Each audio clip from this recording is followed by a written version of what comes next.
Sindhu Bhairavi new promo வீட்டில் இதை பற்றி பேசலான்னு சொல்லிட்டு முடிவெடுக்கிறாங்க.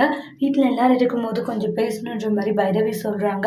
சொல்லுமா பைரவி, என்ன விஷயம் அப்படின்னு சொல்லி கேட்கவும், இது மாதிரி நான் வேலைக்கு போக போகிறேன்ற மாதிரி சொல்கிறாங்க. கேட்ட உடனே எல்லாருமே ஷாக் ஆகுறாங்க. இல்லைம்மா, அதெல்லாம் வேண்டாம், சரிப்பட்டு வராதுன்ற மாதிரி சொல்லுவாங்க. இப்போ தானே உனக்கும் ஆறுமுகத்துக்கும் கல்யாணம் ஆச்சு, இப்போ என்னடனா நீ இப்படி ஒரு விஷயத்த சொல்கிறியம்மா, அது சரியாக வராதுன்ற மாதிரி சொல்லுவாங்க. ஏன் சரியாக வராது? எனக்கு பிடிச்சிருக்கு, நான் போகிறேன், அதில் உங்களுக்கு என்ன வந்துச்சுன்றாங்க. உங்க விருப்பத்தெல்லாம் நான் கேட்கல, சரிங்களா? நான் என்னோட விருப்பப்படி போகணும்னு நினைக்கிறேன். அதனால நீங்க என்ன சொன்னாலும் கேட்குற நிலைமையில இப்ப நான் இல்லை அப்படின்னு சொல்லிட்டு கோவமா ஆர்கியூமெண்ட் பண்ணிக்கிட்டு இருக்காங்க.